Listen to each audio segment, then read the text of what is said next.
Hey guys, it's Mina reminding you to download and subscribe to That's What She Said with Sarah Spain. This week, Sarah chats with actor Adam Pally from Happy Endings, The Mini Project, The Mandalorian. You can find That's What She Said wherever you get your podcasts.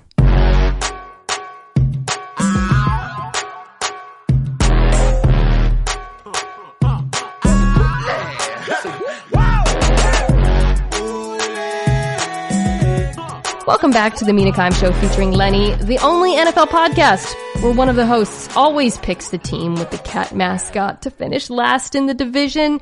That's Lenny, and he might be right today because we are talking about the NFC South. Yes, folks, division previews are beginning now. It's June. With the help of some of my expert guests, we are going to cover every division beginning with this one. And today, that expert guest is frequent Mina Show contributor, I feel comfortable saying frequent at this point, Warren Sharp. Hey, Mina, I'm happy to be considered frequent. I love your podcast, love everything that you do, so thank you very much for having me. It occurred to me as we got in touch that the last time you were on was a Super Bowl preview, I believe. In Miami, we were in studio. Warren, that feels like 1 million years ago. Yeah, it seriously feels like ages ago. I remember Katie Nolan had a birthday cake out. I regrettably did not accept a piece of that cake. It would have been a lot more fun if I had been chomping on some of that. But yeah, it was a great show then, and certainly looking forward to this show now and the preseason, previewing the season. But definitely a very far cry from where we were back in Miami. Yeah, I love doing these previews because it forces you to go depth chart by depth chart, backup by backup. And I swear it was a coincidence that coincidence might be the wrong word, but, I reached out to you. I said, let's do the NFC South because I think it's such an interesting division. I think all these teams are really interesting. The Bucs and Saints are, pretty clearly sort of that top tier, although we can talk about it, and I think they're really fascinating. And then all this stuff with Drew Brees happened, which I've talked about on all of my platforms, even on this one. You can go back and listen to the Morning Roast. We talked about it the other day. But all I have to say, Warren, is I wish I could build a time machine and go back to, forget 2016, go back to January, or February rather, when you and I, it might have been the end of January, when you and I taped, and tell you, hey, Warren Sharp, in approximately 6 months, we're all going to be in our houses. Nobody's going to be leaving. There's going to be protests across every major American city. Oh, and by the way, Drew Brees is going to clap back at the United States president. Not a big deal. Just a few. Yeah, that would have been very hard to picture then. It still seems a little bit surreal right now where we're sitting at. But look, I think you've made a lot of progress with the points you've gotten across. I've agreed with basically every single thing that you've shared on this complicated and sensitive but very important subject to discuss and resolve and move forward. And look, I think that if we skip past where we are and look at like the season as it gets played out, if some people are suggesting that they're not going to watch the games because of some of the things that Drew Brees has said and some things that the players might do, I think it's their loss. I don't think we should do anything differently. These are important issues that we need to resolve and make change, meaningful change to. And I think we're going to be in store for an outstanding season if it is able to be played. And I don't think that any of those types of protests are going to diminish the quality of football that we're going to see this year. Well, again, this is not a coincidence, but I do want to start with the Saints because they are not only the favorite to win the division. I believe they're the favorite to come out of the NFC altogether. And Warren, when I went through these depth charts, they're one of those teams where I thought they would win the division before. I was high on them before. But when I went position by position and started looking at even the backups, I was shocked by how deep and complete this football team is. Yeah, it really is amazing. I mean, we can get to the Drew Brees element of it momentarily and what they've done with a few pieces offensively. But the crazy part is, the last couple of drafts, they have not taken very many players. I mean, this is not a very active team in the draft. But yet you look at them on both sides of the ball and how deep and stacked they are. It's pretty amazing. And absolutely with an under-discussed element of this team is their defense. This is a team who their defense, based on my early down success metric, ranked 31st in 2018. And they improved from 31st all the way to 4th best last season. A jump that not as many people are discussing, but they made some really big improvements defensively, and they've added a couple new pieces I think that can help them this offseason as well. And so I think this defense, they'll be tested playing in the NFC South, but they're a unit that is built well enough that it should do their part to help balance out what the offense can do and take this team. Yeah, we've come a long way from those 7-9 defenses. Let's talk about the defense first then, just because we'll get to the Bucs defense, which is also pretty good. I think there was a point where I was saying, the Bucs defense might be better. And arguably, I think we'll talk about how good they were last year, but top to bottom, I think at every level, the Saints defense has plus players. I mean, the defensive line, for starters, the defensive tackles on this team, which is why they've had a phenomenal run defense for a few years now, and last year was no exception. But we're looking at, I think, a defensive line where there are backups or there's depth that would start on other teams. The only concern I have is they're a little thin at pass rusher, right? Like if Marcus Davenport, for example, was to get hurt again opposite Cam Jordan, I think they would be in a difficult situation. Even though I really like Trey Hendrickson, there's not a ton of depth there. At linebacker, Demario Davis was, I talked about this with Ryan Clark, arguably the best covered linebacker, all-around linebacker, honestly, in football last year. And then they went out and added Zach Bond in the 3rd round. And a lot of people had him, myself included, mocked potentially as a first-rounder, who's such a versatile piece. Alex Anzalone, I've never really figured out how to say that. Anyways, he should be coming back healthy. And then in the secondary, Marshawn Lattimore, he was not as good as he was as a rookie. He has not lived up to that, but he's still been very good. Whereas Marcus Williams, I think, has been better and better and better. Then they went out and replaced Von Bell with Malcolm Jenkins and Eli Apple with Janoris Jenkins. And good Lord. I mean, it's just a really talented unit. Yeah, I think the Jenkins replacements were important. Eli Apple certainly did get his share of being picked on last season. And I think that, adding some quality leaders and players in that secondary is going to be important. This year, I'm projecting them to face a significantly more difficult schedule of opposing passing offenses. I mean, last year they were basically middle of the pack. They played the 17th toughest schedule of passing offenses, but they're definitely going to be facing a top 10 schedule in terms of difficulty of opposing passing offenses and opposing quarterbacks in general. So they're going to need to, rely a little bit more on that secondary, especially if the team is able to do what we think that they're going to be able to do, which is win double-digit games. You're going to be playing with a lead, so inherently those other teams are going to be passing the ball a little bit more often, making run defense not quite as important. Now, the run defense, they are going to play a much easier schedule of opposing run offenses this upcoming season. So it's very vital that this secondary, with a few new pieces, gets better, as well as the pass rush, as you mentioned. I erred in not mentioning Chauncey Gardner-Johnson, who was awesome last year. So they should be really good, in nickel as well. I want to ask you what your opinion is on some of the changes they made on offense, because I think that's where, while again, I continue to have faith in this offense being exceptionally good, especially in an off season where I think offenses that are less experienced, that don't have a head coach and quarterback who have basically mind melded at this point, could suffer relatively. I think you can argue about some of the changes. So first of all, there's the addition of Emmanuel Sanders, which, when I first talked about it, I think it was right after the signing. It was with Bill Barnwell, who didn't love the contract. And Bill's looking at this holistically, like, looking at his age, looking at the team and their long-term strategy. I mean, look, the Saints are basically a Ponzi scheme, right? Like, you can't talk about their finances at this point. If we want to get into that, it's really remarkable. But in the short term, immediately this season, I just think what he does, and like in the Saints offense, Warren, like the wide receivers' roles are so specific and like delineated. And to me, his skill set, which is not entirely different from Michael Thomas's, is really helpful. The other move that I want to get your opinion on is the move that I think a lot of people slammed, which was the Andrews Peak contract. And, this all flows from them drafting Cesar Ruiz out of Michigan in the first round, which confused some people because they already had, an offensive line, a terrific offensive line, but then they let Larry Warford go. And which I think once you start looking at it as a whole, that makes sense because he did struggle a little bit down the road. But do you think overall all of this change will be a net positive for the Saints offense?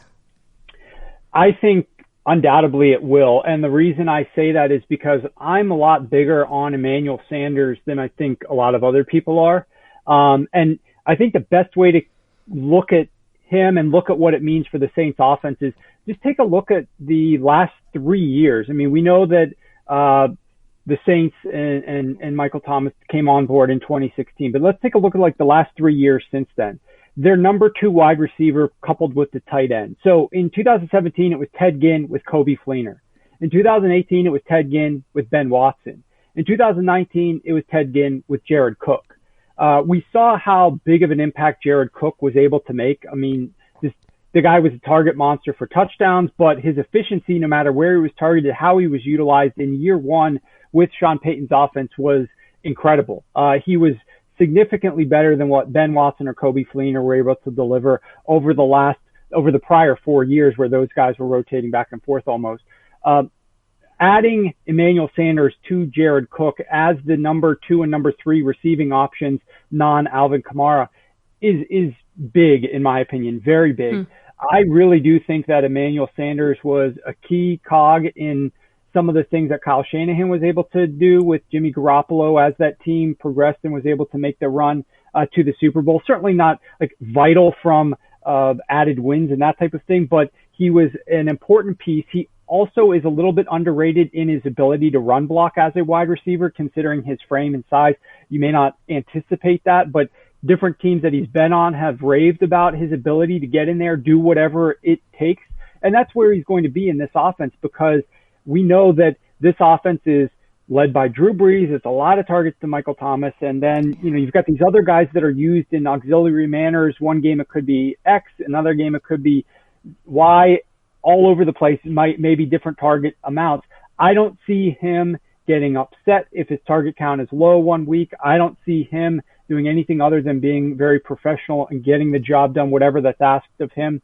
And how long ago was it where he tore his Achilles and then came back for the season? And this guy is a consummate professional, and I can't wait to see his impact there. And then, I think year 2, where we look at Jared Cook, and I mean, it seems silly to discuss backups like this, but even Latavius Murray, right? He wasn't that involved in the offense early on. It was his first year down with Sean Payton last year, just like Jared Cook. But both these guys sort of came on, grew into their role towards the end of the season.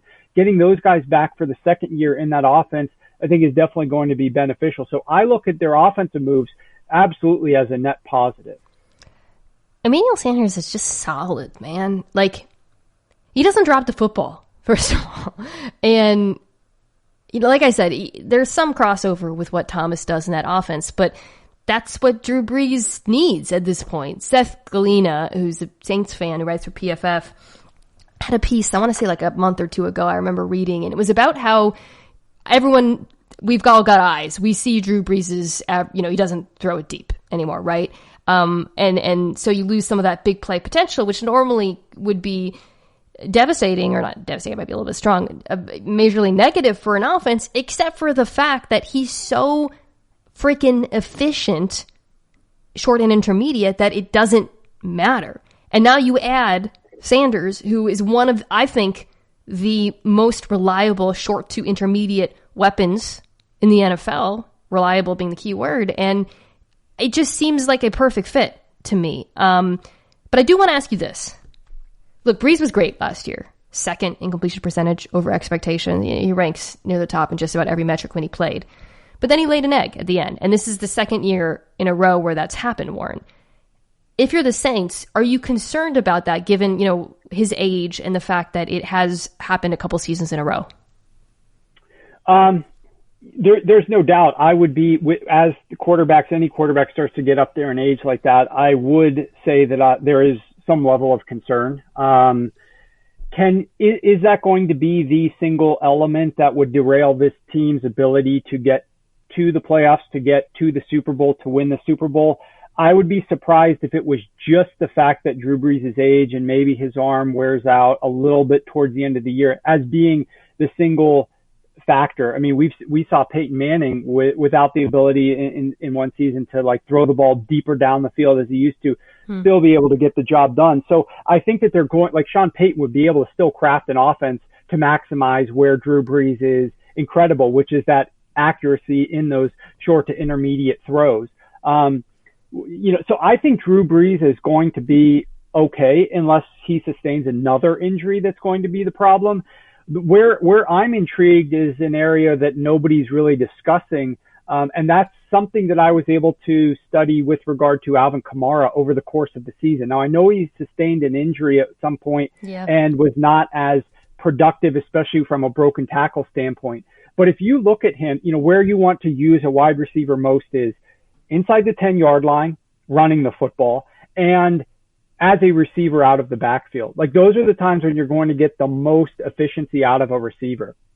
And if you look at what he has done as a receiver, he's nowhere close to what he was last year versus what he was in 2017 and 2018, with a number of broken tackles and yards after first contact and yards after the catch. I mean, his EPA as a receiver last year was 1.7. He was at 23 and 36 the prior 2 years. And mind you, he caught, I don't know how this is possible, exactly 81 receptions every single year as a professional, exactly 81. So he was at 81. So that's why you can measure these EPA numbers and you don't have to divide by attempts or catches because they're the same. From 36 in 2017 to a 23 EPA in 2018 down to 1.7 last year. And if you look at where he's been the worst is out of 11 personnel, which is where he's getting by far the most number of targets. His yards per attempt in the prior 2 years was about 7.8. He dropped down to 5.9, and his EPA dropped from 0.3 EPA per attempt down to 0.09. So that's a 70% decline in his EPA as a receiver. And could we blame it on the injury? The sustaining an injury, it's possible. But I was leading into what he's done inside the 10-yard line. And inside the 10-yard line, he's also struggled tremendously. And in fact, he was outplayed significantly by Murray from a success rate perspective, from an EPA per attempt perspective, and a total attempts. If you're like a fantasy player and you're looking at how much he's used, you'll obviously note that he didn't have a very good season last year. His touchdowns were way lower. Well, he had the same number of touches, carries, as Latavius Murray did. They each had 14 inside the 10-yard line. In 2018, Kamara had 34 rushing attempts inside the 10. He dropped all the way down to 14. So I'm wondering, will we see a bounce back from Kamara this year from that efficiency? Or was like kind of the ridiculous statistics that he was putting up in 2017 and 2018 as he burst onto the scene, was that just kind of like a little bit overblown? And that's certainly not sustainable moving forward. It's going to be interesting. You know who else the Saints added along those lines of receiving backs, and it's like something kind of forget until you look at the depth chart? Ty Montgomery. So that could be interesting. Another player who I really like, and not just because he's on my dynasty team and I really could use him. It'd help me a lot if he broke out, was Adam Troutman, the tight end out of Dayton. So there's some interesting players kind of, possible contributors on the Saints that could emerge this year. And I think the biggest question mark of all is just simply Drew Brees' health. And, because we'll talk about the Bucs in a second, but when you do this exercise, I think they're a very good football team. But I just think you can pick out a lot more holes and potential where things could go wrong, again, setting aside the health issue, than with the Saints. I want to talk about the Falcons first, because I think they might be one of the most... Can I add one nugget? Can I add one? Yeah. I don't know if you talk much sports betting on here, but one interesting sports betting nugget with regard to the Saints and this season where we may not have fans in the stands. And that is that the Saints have ironically, like, we've always had this perception of the Saints as being like a really good home team and much worse on the road. Yeah. And one of the things that Breeze, exactly. And one of the things that contributes to their performance at home is obviously like a little bit of the home field environment, the crowd noise and the atmosphere and those types of things going for it. Well, we may not have fans in the stands. It's to be determined what's going to happen there. But if there's not, that affects different teams in different cities in different ways. And it's certainly going to hurt a team like the Saints a little bit more than it would hurt others. But ironically, since 2014, when playing at home, the Saints are actually only covering 36% of their games at home. So there's only 4 teams that were worse against the spread than the Saints were at home since 2014. But you know where they are the best in the NFL? They are the best in the NFL on the road. The single best team on the road, they've covered 66 of their spreads on the road since 2014. Interesting. It's pretty crazy. Breeze's splits, though, the home road thing, I believe, you're talking, I realize, about the entire team, right? And in terms of covering and all that. But I believe his particular splits, which have been fairly dramatic or noticeable in recent years, I think that persisted. Yeah, like he was better at home last year, too. Right. And I think what gets a little bit overblown is, the home field advantage. The lines maker adds some of those points in when they're playing at home, and they're really not justified, even with the crowd noise. And that's why some of their spreads aren't being covered as high at home. But on the road, they take away too much. And even if Breeze is not quite as good, the team overall, and especially their ability to now run the football a lot better than they once used to and not rely on Breeze quite as much, has definitely boosted their rate of performance and being able to cover spreads on the road. Interesting. Quote, Matt Ryan. This is from, I think, today. Colin Kaepernick should have every opportunity to be back in the league. So, not relevant to Matt Ryan's play, but I wanted to give a tip of the hat as the world's biggest Matt Ryan defender, irrational Matt Ryan defender. And Warren, in preparing to talk about the Falcons, I found myself, I was ready to say, well, Matt Ryan struggled last year because, but I don't think he put up career lows, but definitely last year marked a decline for him relative to his outstanding play in recent years. But as I went back and looked at this team, watched a little bit, pulled up some individual and team statistics, I found a lot of excuses for Matt Ryan, as I am prone to do. First and foremost, if I was a Falcons fan, I would not be happy with Dirk Cutter. How do you feel about that? I feel like you're correct. And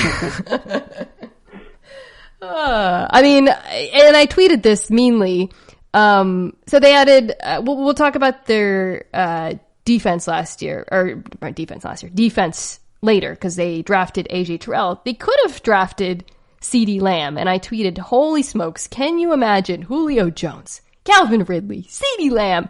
And then I wrote quite meanly, but Dirk Cutter would still run the ball on first down anyways.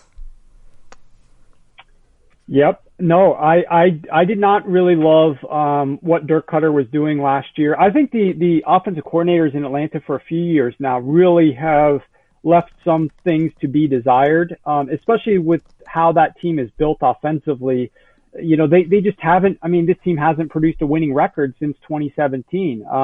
Think about that when you think about offense tends to lead the way that teams go, and this team has a good enough offense to be better than 7-9 for the last 2 years. So, I definitely think that there's meat left on the bone with what their coordinators have been doing on the offensive side of the ball. Absolutely.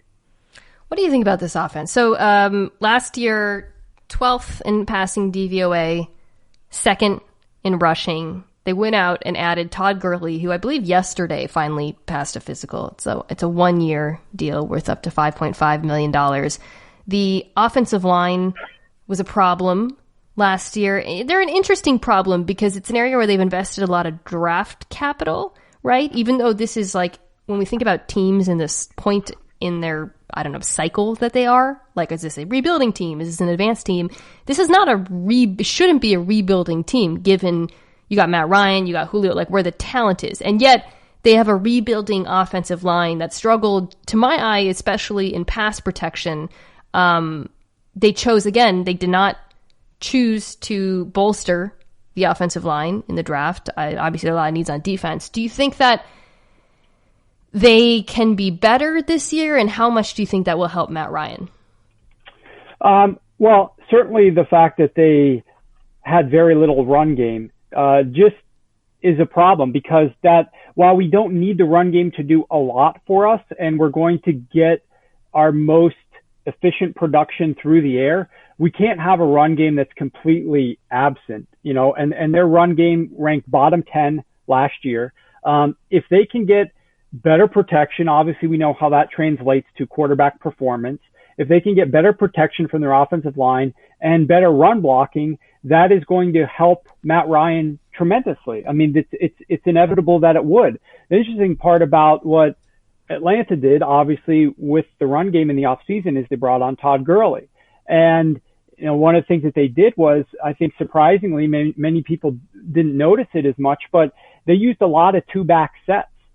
They used a lot of two-back sets last year. They ran the ball from 21 or 22 personnel on 121 rushing attempts, which is not a small amount. They recorded just 2.6 yards per carry and a 38% success rate. So 2.6 might be fine if you're in a lot of short yardage situations, but when you use the context of are these plays successful, you could see that clearly they were not successful. They actually ranked dead last in both of those metrics, yards per carry and success rate, of 18 teams that ran the ball at least 50 times from two back sets. And the other interesting part is, so they now have a fullback. They brought him on board last year, and that's why they were running out of these two back sets in terms of Keith Smith. Keith Smith is still there. Todd Gurley has no experience running behind two back sets. I mean, the Rams, they never, obviously we know they don't use a fullback. Sean McVay does not use a fullback at all. So Todd Gurley has zero experience running behind a fullback. The Falcons used a lot of runs from behind the fullback last season, and they were terrible, worse than the league at a minimum number of carries from those personnel groupings. So that's going to be interesting, and they can't have just these negative plays on the ground that aren't beneficial at all. But I think those two things, having a decent enough, doesn't have to be great, but middle of the pack run game along with a little bit better pass pro is absolutely going to help Matt Ryan in this passing offense for sure. So on the flip side, this is a defense that it repeatedly has had bizarre splits. I didn't look this up, so I'm just shooting from the hip here.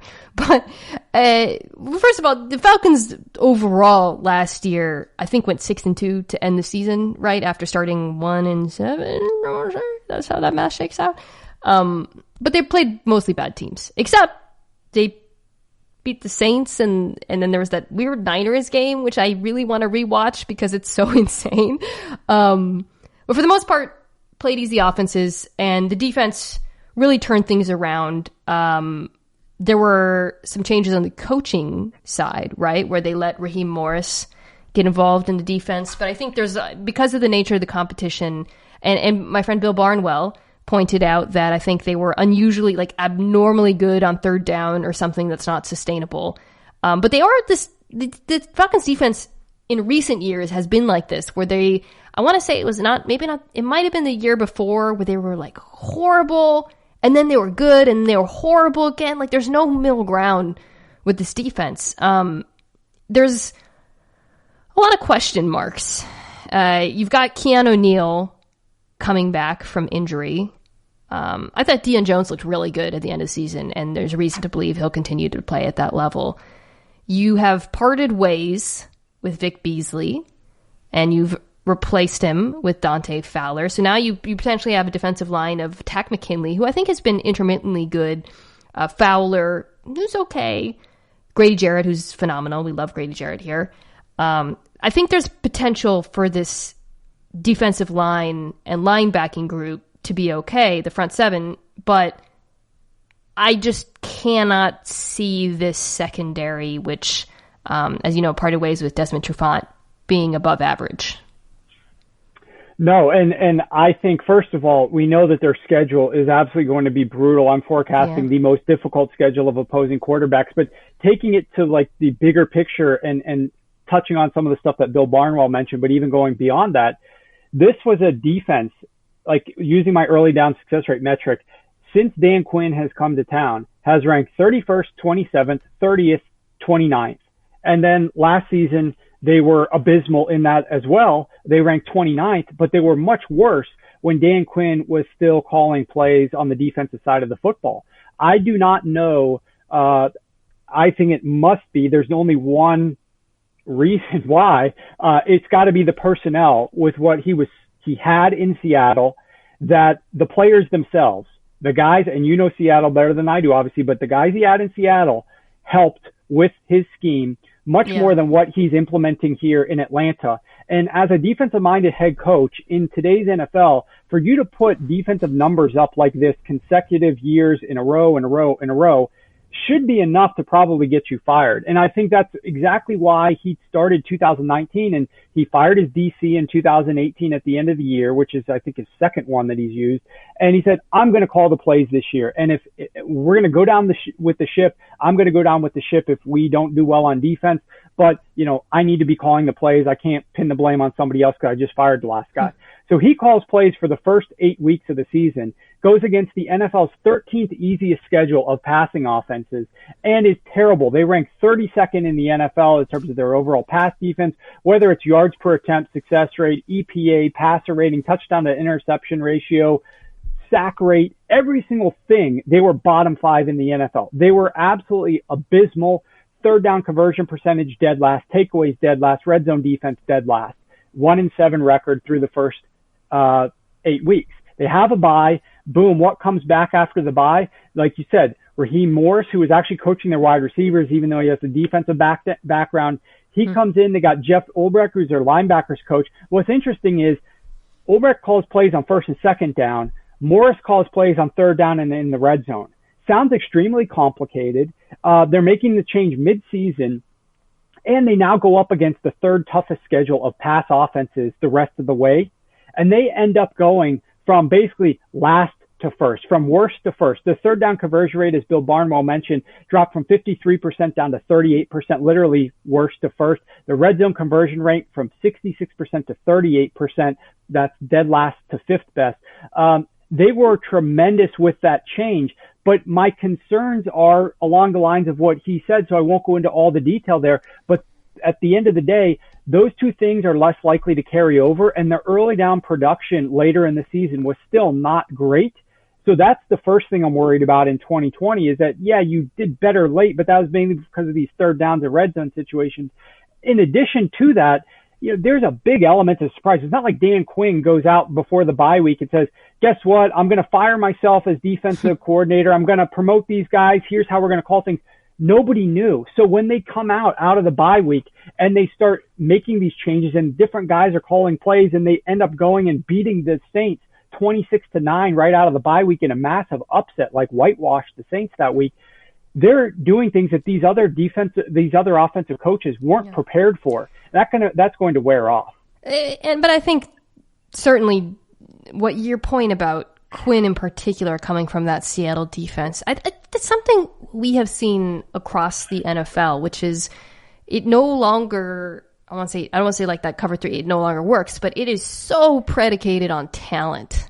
Mm-hmm. And it's the same, it's what we saw in Dallas, right? Where Chris Richard came from that tree and it stopped working. And it turns out you need an Earl Thomas in 2020, quite frankly.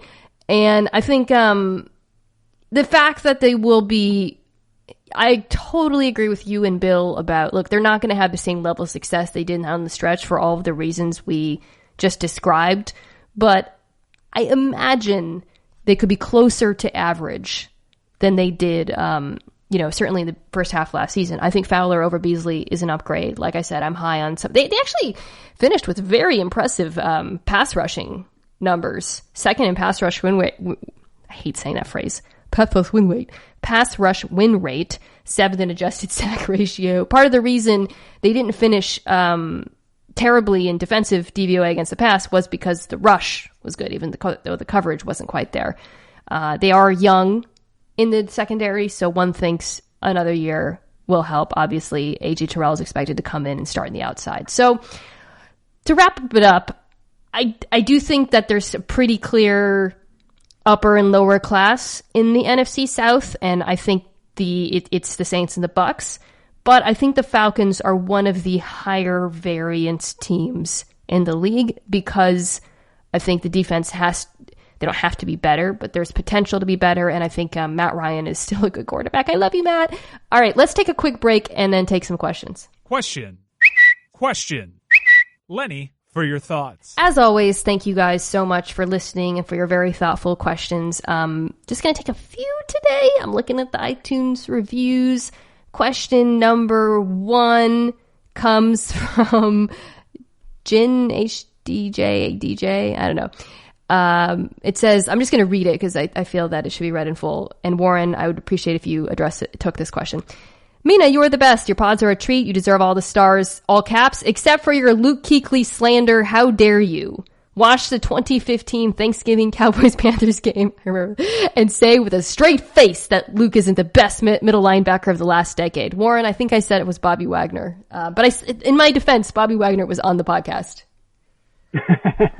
Well, we just talked about the personnel that Dan Quinn had in Seattle and how great they were.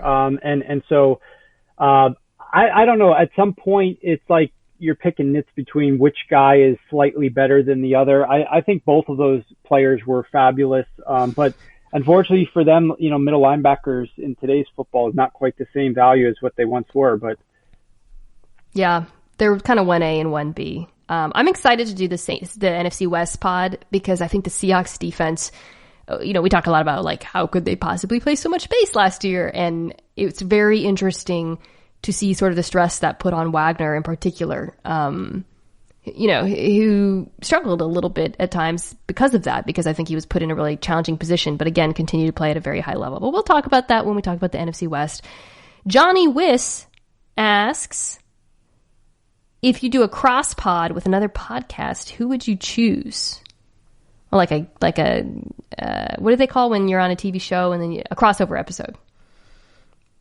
I was just tweeting with Chris Long about doing a podcast together at some point. If you guys would like that, shoot a tweet at me. Warren, what would be your dream podcast to appear on? I don't know. I saw your interaction with Chris. I think he's a very good podcaster, a good guy to be to do some stuff with. He covers a lot of topics, music and current events and all those different types of things. So he's and plus he's got the good locker room NFL experience and Super Bowl rings and that sort of thing. So that would be pretty fun for you. Geez, I don't know. I love coming on your show, and I just try to put out content where I can. So I can't really name what my dream scenario would be. I'm just my head is just buried in writing this book right now. So I'm not really creative thought process mode right now for me. Tell us about the book.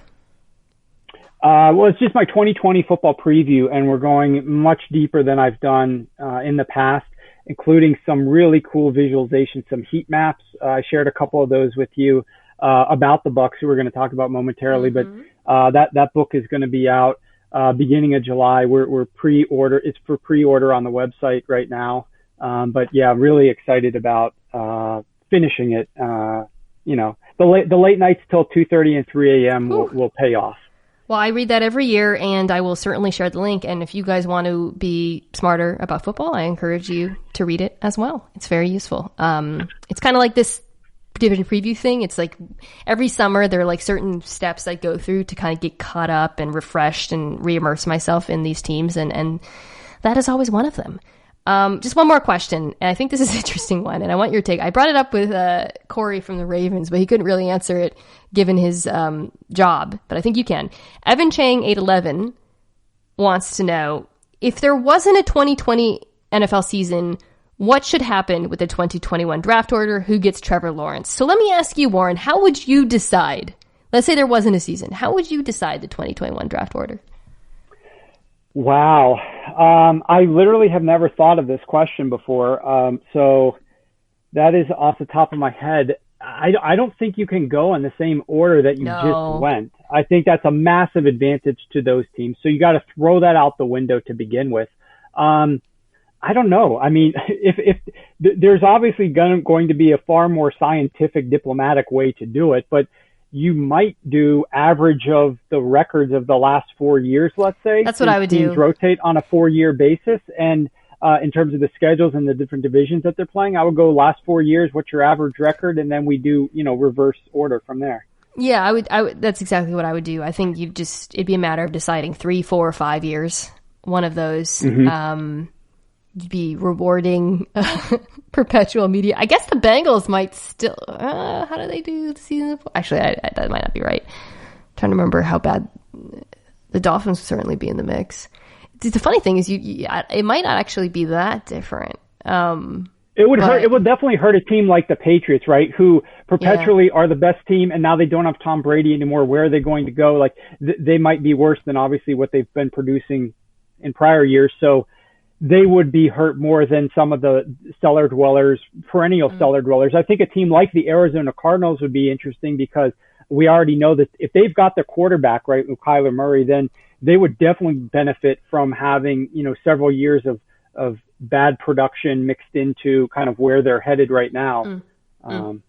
Yeah, or teams like, the Bengals and the Dolphins, again, they already got their quarterback, right? So going into next year, they could do whatever they want. Trade down. Exactly. Well, you mentioned one Thomas Edward Brady or Patrick, I forget. I think it's one of the two. Tom Brady is the quarterback of the Tampa Bay Buccaneers. He is being really hyped right now.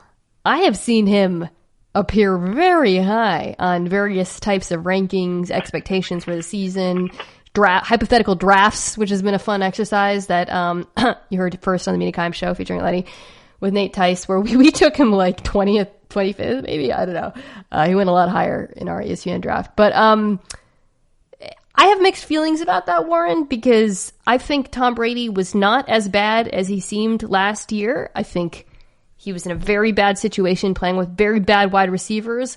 But I also think it's insane to hear people talk about him like he's still a top 5 quarterback in the NFL.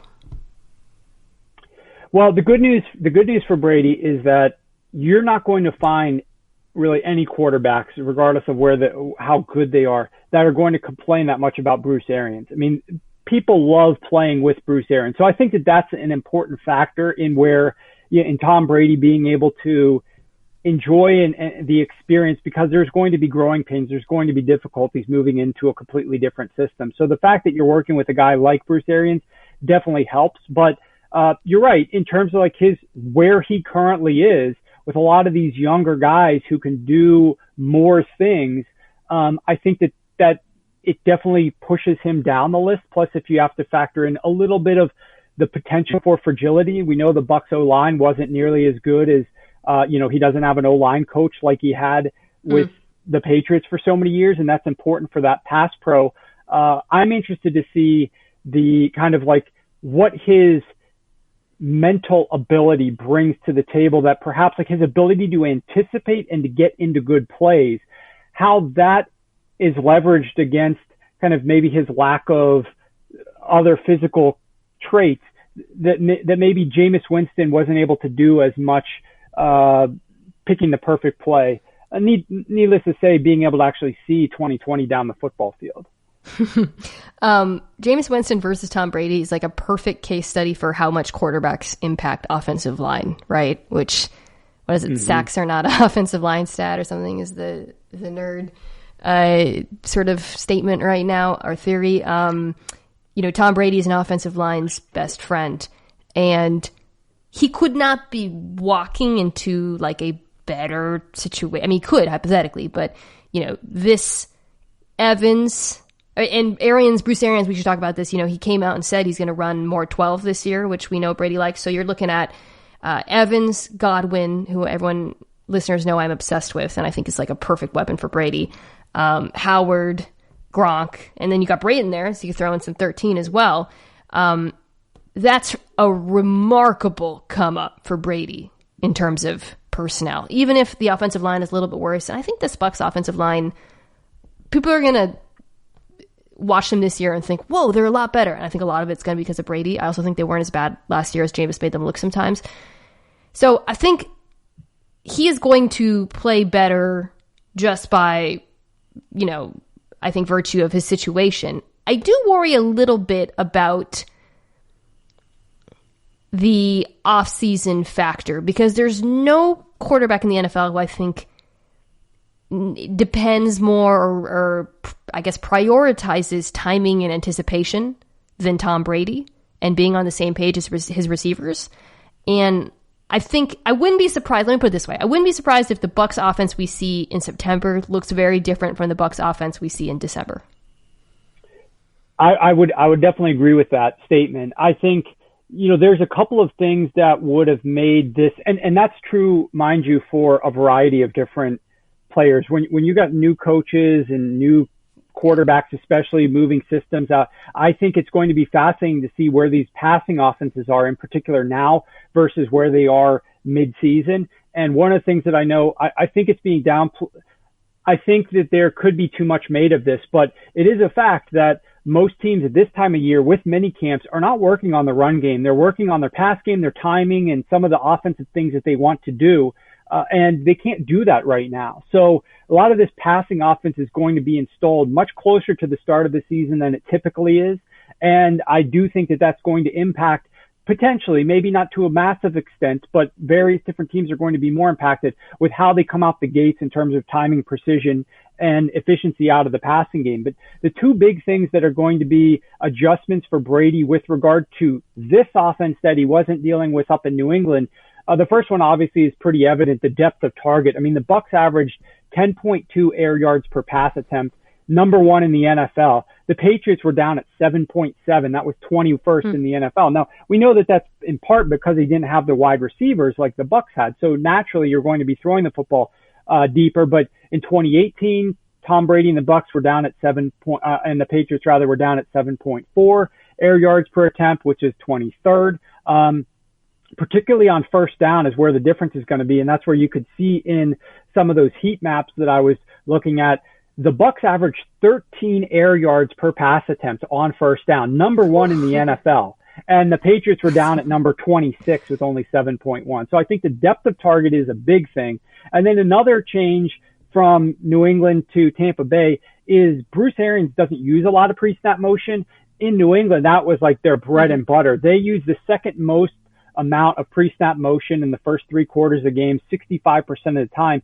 Tampa Bay was down at 37% usage rate, which was below average. So that's a big difference. One of the similarities I think that we will see is slightly lower rate of play action, but big production off of it. Both teams use below average rates of play action, but they get a lot of production out of that play action. So I think Brady's going to still be able to generate a lot of good production out of the play action. But, that pre-snap motion, he used a lot to help identify matchups and mismatches and where he wanted to go with the football before they snapped it. So I'm really going to be interested to see if they use more of it because he wants to, or if they don't. That's going to be fascinating. That's interesting. And I didn't know that about the Bucs using so little pre-snap motion. It's not a number I thought. And it's surprising because I think, again, Chris Godwin, I think would be so effective in that capacity. I imagine they're going to, so what you're describing, right, this vast gulf between the Patriots offense historically, although the Patriots offense has been through so many iterations, it's kind of hard to characterize, but recently, and what Arians does, they're going to have to meet in the middle, right? That's what even him coming out and saying, he's allowed 12, I think there's going to be some sort of adjustment period, and I think they have the tools to do, they have the personnel to meet in the middle and do so effectively. When you talk about getting that big production off of play action, hello, Mike Evans, right? When we talk about, okay, maybe more of a screen game, hello, Chris Godwin. I think they have the players to pull it off. And look, here's the thing, Warren, even if Brady isn't awesome, even if he's just a top above average quarterback, which is totally likely this year, they're still going to benefit greatly. And I still think this is a very competitive team because he didn't turn the ball over. And last year, the Tampa Bay defense, which was very good, we've talked about it many times.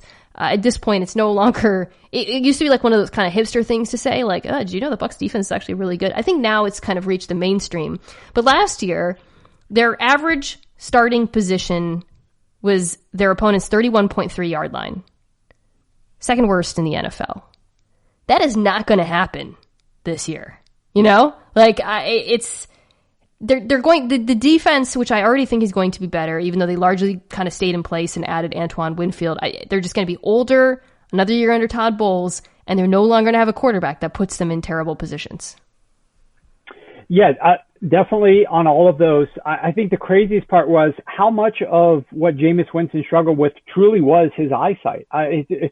It's fascinating to try to speculate. I will say this. One of the cool things about what Bruce Arians does and what he did last year was he used that 12 personnel to get the defenses to put 8+ defenders in the box.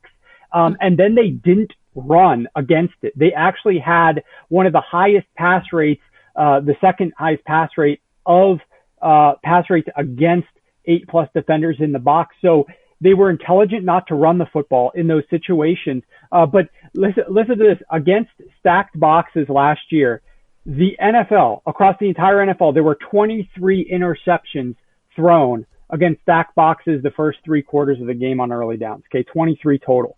Winston threw 6 of the 23 himself. 6 of the 23 across everything. So he was absolutely terrible. And Brady, you're right. He's going to make more intelligent decisions to prevent those types of turnovers.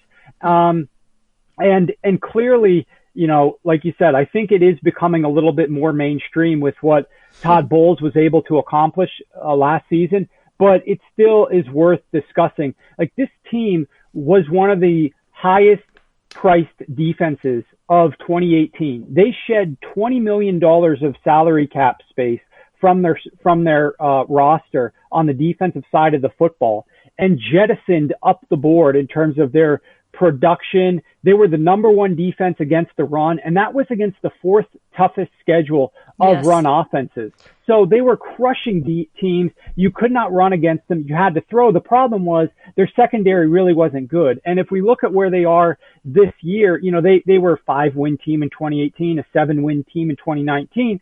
We're projecting that they're going to have a winning record this year, which means that teams are going to need to throw more against that secondary. So you could be great stopping the run, but if teams in the second half aren't going to run that much because they need to pass because they're trailing, they're going to need to step up that defensive production in the secondary. And I think that could be the big difference as to whether or not this team has enough in the tank to get as far as they want to, is going to be how well that secondary can improve over what they did in 2019.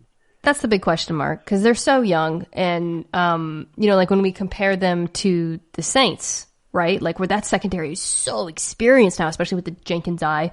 I think even though they really looked better over the second half of the season, Carlton Davis, Sean Murphy Bunting, who's one of my favorite named players because Sean Murphy is the name of The Good Doctor, which is a show I've never seen, but commercials for The Good Doctor run on television all the time, so I feel like I have seen it. Anyways, it's Dr. Sean Murphy. And then, you know, Antoine Winfield Jr., he's a baby. He's a baby. It's very upsetting to me that he's in the NFL, frankly, because it makes me feel extremely old. But great player. You know, there's so much potential here. But, like, look, Shaq Barrett's going to regress. Okay, I like him. I think he's been consistently a good player, but he's not going to be the best pass rusher in the NFL every year. Maybe, just more likely than not. So you're right. This is actually a good transition to the final team because to talk about the Panthers, I went back and watched Teddy's the Teddy highlights from the games he played, and he got a lot better as they went on, and we'll talk about that in a moment. But he played one of his best games. His best games, I thought, were the Bucs and the Bears. The Bucs, who he lit up. When I went back and watched, holy smokes, that defense was bad in Week 5. Like, Teddy deserves a lot of credit. He made some really clutch throws. Again, we'll talk about him at length. But that secondary was awful at the beginning of last season. And I don't think they were awful at the end of the season. But, you know, it is... They're still very young. I'll say that. So let's talk about the Panthers. I think universally seen as the number 4 team in the division. In recent weeks, Warren, or throughout the offseason, I've expressed some confusion about, are they rebuilding? Are they trying to compete? What's their plan? To me, looking at all the moves they've made in aggregate and sort of how this team approached the draft, it seems to me like they are kind of trying to do both at the same time. You know, they're seeing what kind of upside they can get from Teddy, who they got in a reasonable contract, while fully rebuilding this defense. Do you think they will be competitive in 2020? I think it's definitely going to be a growing process for them this year. Definitely a transition year. At some point, though, like I do see how they could exceed their 5.5 game win total. When you look at just Teddy Bridgewater in general, right? We know that the way that Sean Payton coordinated, I know we're going to talk momentarily about how he improved, but like a lot of short stuff, a lot of stuff Teddy would be able to do well. And you got to think that Sean Payton is well ahead of Joe Brady in that sense, but Joe Brady will should craft an offense to do some of the things that Bridgewater could do best and could execute best on. But Bridgewater, I mean, in his career, it is insane. I don't know if people are tracking this closely enough. His teams, when he started games, he is 31-9 against the spread. That's 78%. His teams are ridiculous. And, you know, I think that it's important to also note that the teams that he's played on, where he's played and started some games for that team, those teams have gone a perfect 4-0 to exceeding their projected win totals. So every single team that he's played won more games than they were projected to win. And in this case, Carolina's projected to win 5.5. But, you know, a few considerations. Obviously, we know stacked division, very difficult from that perspective. And, you know, the schedule itself is certainly not easy. Their overall efficiency is like one of the top 10 most difficult schedules of just opposing team efficiency in the league. So it is going to be a challenge, but I think at least we have low expectations heading into it. So I really feel like it would be a shock to see this team win only a couple of games. I definitely see them being as a team that's more competitive than that. It's just I'm not quite sure what the ceiling is. Teddy's only 27. Isn't that crazy? I tweeted this, but I want to discuss it with you, which is while, again, watching him across the games. The Seahawks game, I remember he really didn't do anything. Through the end, one thing you noticed is his increasing willingness to take risks, right? And his comfort with his protection. And, you know, the Saints have one of the best offensive lines in the NFL, if not the best, you could argue. It got me thinking about Teddy and his career and just like how much quarterback development depends on where you end up, because, you know, ending up in Minnesota where he did, I think exacerbated some of his worst tendencies, playing behind a bad offensive line in an offense where he wasn't asked to do a ton at times.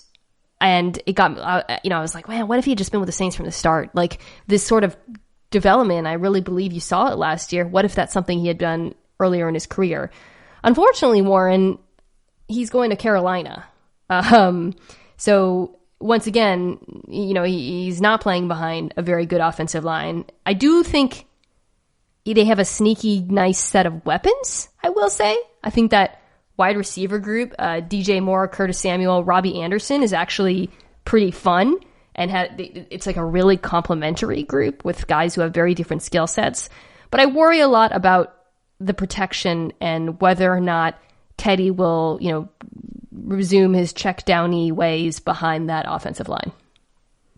Yeah, no, I agree. And, you know, the interesting part when we're talking about where Teddy has been, if we just want to look at what he did last year with Drew Brees, right? We were talking about how he was maybe a little bit conservative early and then he got a little bit more aggressive. I think it's important to note, if you look at some of these player tracking data points here, Teddy's expected completion percentage was 0.7% different than what Drew Brees. Drew Brees, on the passes when he dropped back and attempted the pass, his expected completion percentage based upon where the defender is at the time of when he's passing and how far down the field he's passing and the area he's passing to, Drew Brees was expected to complete 68% of his passes. Teddy Bridgewater was expected to complete 67.3% of his passes. So very similar in terms of the expected completion percentage and the aggressiveness rank, which looks at like how often you're throwing the ball into close windows and things of that nature. He was dead on exactly the same aggressiveness rank in terms of where the league stood, 1 to 39 quarterbacks that qualified. He and Breeze were literally tied for number 32 in terms of aggressiveness rank. So it's not as if Teddy was like so much worse and did things so much different than Drew Brees. Like he was very similar and doing a lot of the same things that Drew Brees was doing last season from that perspective. I do agree there is some talent here. You add Robbie Anderson to this mix, I think you do have an interesting mix of players. The one thing that does concern me, like I really like DJ Moore, killer year last year. Teddy Bridgewater, Christian McCaffrey, like excellent player. Number one, I like throwing the ball to running backs on early downs, but I don't suggest that you just funnel so many targets that you're not looking at some of the other players on the field who maybe are running deeper routes that could have decent success. Right. What I don't like doing is calling a lot of run plays. I'd rather transition some of those rushing attempts to targets to the running backs. But Curtis Samuel, he was shocking in terms of what he did in the slot last season. When he lined up in the slot, he was not very productive whatsoever. He caught 74 of his 104 targets, came in 11 personnel.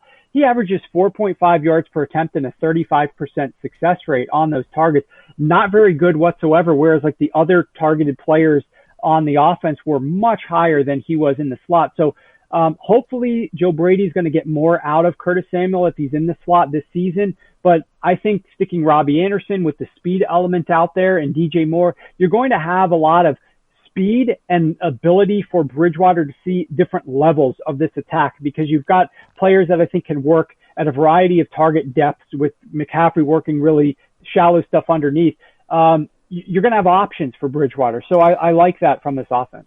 Which what you're describing is very similar to what Joe Brady did at LSU. Of course, Joe Brady knows Teddy from his days with the Saints. We don't know how well he knows him or whatever, but they have the players to, and I think in Teddy, the brain to execute that sort of option, right? Or offense, pardon me, not offense. Well, option's a good word, because there is a lot of, there are a lot of options in that LSU offense. It really is in the same way, I think what you saw with Burrow, who, also doesn't have like the biggest arm, although it's not really, you would compare him to Teddy. Certainly he's shown more of a, in his one great year, a willingness to take risks there. But I think you've got a quarterback who's very good at going through his reads, at throwing a catchable ball, at identifying matchups, which of course you saw LSU do so often out of empty. And I think that that's something that they have the ability to pull off in Carolina. The defense is rebuilding. Like I know I just said, I don't know what's going on with this team, but the defenses, they are. I mean, Matt Rule came in and ripped that baby apart. Well, not Matt Rule, but we saw they went all defense in the draft. You can quibble about whether it was a good idea to take a defensive tackle in Derek Brown instead of like an Isaiah Simmons there, but it's very young. They're really across the board at every level. I think this defensive line has, Brian Burns was very good last year. They also drafted Yetur Gross-Matos. And of course, Short comes back. I think they're going to go back to pretty sure they're going to go back to a 4-3 now with Brown and Short. I think the front seven could be good, actually, and could be better than expected, but this secondary is not good. Like, they're just not good, Warren. I don't have a lot. I mean, I like, again, Jeremy Chin, fun draft pick, but they're just not there yet. Yeah, and the problem is when you don't have a good secondary and your defense is so young, it's going to take time. And they've got the second toughest schedule in the NFL. Third toughest schedule based on my numbers projected of opposing offenses that they're going to face. And they also don't have the benefit of an early bye week. I mean, I think that gets underestimated at times, but with a young coordinator in a season like we're having or an off season like we're having, a young coach, new offense, new quarterbacks, like that early bye week gives teams the ability to reset, fix some things. A lot of self-scouting goes on there. They don't have that. Their bye week is the last one you could possibly get, which is week 13. So that's not a benefit to a first-year coach, and you're playing a schedule of really good offenses. What that translates to is playing from behind, something Teddy Bridgewater didn't have to do quite as much with the Saints. And the Saints, obviously they've got 13-3 record, so they're playing with the lead most of the time. And playing from behind is a different story. Obvious passing situations put more stress on the O-line, on what the quarterback is asked to do. So there are definitely some things that are going to be playing against them playing against the offense as a result of how young, inexperienced, and kind of quickly put together this defense in the front's going to be and how bad it is in the back. As always, let's wrap with 5 questions for our guest. And now it's time for Dinks and Dunks. I'm getting paid for this, right? Question 1. Which team wins the NFC South? I'm going to go with the Saints. You going Saints, Bucs, Falcons, Panthers?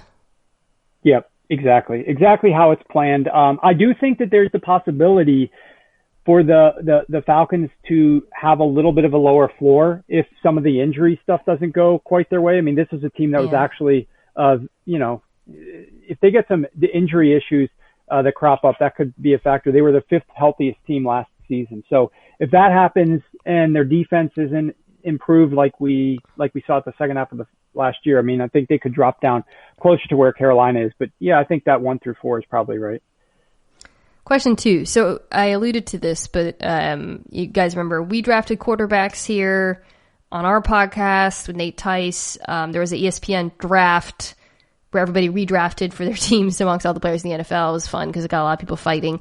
Let me ask you this, Warren. I'm not going to ask you about a draft, but one thing a lot of people noticed that a lot of people were like, Drew Lock over Kyler Murray, what? And I tweeted that I was higher on Kyler and Stafford than apparently my peers. Who's a quarterback that you feel like you might be higher on than the consensus? I would not disagree with you on Kyler. I think that more people are jumping onto that bandwagon. Yeah. I'll tell you, heading into the off season, I was impressed with what I saw out of Drew Lock, just looking at the results of the games and some of the things that I saw. But then when I dug into it, I mean, Denver Broncos fans aren't going to like the chapter that I wrote on the Broncos because I found a lot that I didn't like about Drew Lock, and I hope that I'm wrong, but there were definitely some red flags there in some of what I saw. I think a guy who was, I don't know if he was a media darling. I think you did a big piece on him too, a year or so ago. Well, but it basically left off the map right now. Nobody's really talking about it. Baker Mayfield could really rebound this season. With Kevin Stefanski as coordinator, I think Baker Mayfield potentially could have a really surprising season that a lot of people aren't expecting this year. That's a good one. Certainly has the weapons to do so, and that's going to be a tough division, man. We'll get there. We'll get to the AFC North, but it's those 3 teams, and with the Bengals no longer being totally, I think they're going to be a little bit better too.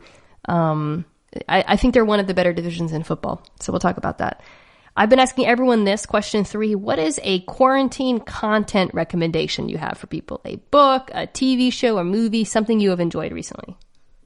All right, well, obviously this is just about me, so I'll share a little bit into why I'm doing this, but pretty much my schedule is I do as much as I can during the day. I've got 2 kids that are both being homeschooled like everybody else in this country, and so my time to work during the day, I'm still cranking, but it's not quite as productive as it was when they're both in school for 7 or 8 hours. I end up like after dinner and getting the kids to bed, I am working from like 10 p.m., 9:30, 10 p.m. until about 2:30 a.m. Like hardcore, no interruptions, take the dog out once. Other than that, I'm focused on work. I'm drinking my Diet Cokes and just cranking through. But at 2:30, pretty much every night, I have a hard stop and I throw on Curb Your Enthusiasm. I throw an episode of Curb on and I basically fall asleep to it at night. So, it's that alone, like I watched I don't know if you even like the show, but I watched season 10 live during the beginning part of quarantine. I thought it was tremendous. It was on, this like in March, I guess, in April. But then I went back. I tried to start at season 1. The quality of the filming, that's important to me. I guess I'm an idiot, but I know the comedy was surely there, but the quality of the filming wasn't quite as good, like the camera quality. So I think I picked up like season 3 or 4 and I've been watching it all the way through since that point. I think about the episode with John Hamm like every day. Just thinking about it makes me laugh so much. I haven't seen all the seasons, but I did watch the latest, and intermittently I've watched it. It's nice to laugh. I'll just say that. Okay, question 4. let's say like the NBA, the NHL, and whatever. Let's just say we went straight to the NFL postseason. Who would win? Oh, so who are we allowing to make it to that far? We're just every team. Sorry. So it's like a March Madness style, one game, single elimination, every team, start to finish. Oh wow. Look, I feel like you're going to bring out a little bit of the backyard element when you do that. You know, just like single elimination. You don't know who you're going to get. Maybe you don't have as much time to prepare, so we can finish the season quicker. I think that definitely helps a team that's led by Patrick Mahomes and Andy Reid. I mean, their ability to just agree. Yeah, we fall behind, but so what? We'll get back into it. Like no other team can do that, and I think that is one of the single most important factors for like a tournament like that. So I will go with them. Yeah, I think so too. The only thing I'll say is like I think when you factor in the defense and how defenses normally get better as the season goes on and health, I think the Niners do have them there. But I just think the Mahomes factor is I'd go Chiefs too. All right, last question, as always, comes from my co-host Lenny. This is written by him, not me. I'm just the messenger. Lenny noticed that you and some of the other nerds on Twitter, his words, have been talking a lot of crap about running backs, and he just wants to know if you would say it to their faces. Yeah, I'm not gonna lie. I would probably state it in a little bit of a different manner. Like I would tone it down a lot. Like if I was talking to Christian McCaffrey, I mean, these guys, this is their livelihood, this is their career, so they take it very personally, and they work just as hard at their craft as anybody else in the NFL. So it's not their fault that their position is becoming a little bit more devalued, but it's also not my fault as an analyst. So I think the important part is just the way that you present things and the decorum that you bring to the table. And I definitely think that that's lacking right now at various high levels around our country, let's say. But it's important the way that you present and express yourself. And I think if you do it the right way, they'll differ in their opinion, but they won't hate you as much as they would if you just said that literally, you know, the show where they read the mean tweets like directly to the person. Like if they read our mean tweets, and that would be really offensive and they would hate us. That reminds me when we did the NFL panel at Sloan and Saquon Barkley was supposed to be on it, but then he didn't make it at the last second. And I have to say, I was a little bit relieved.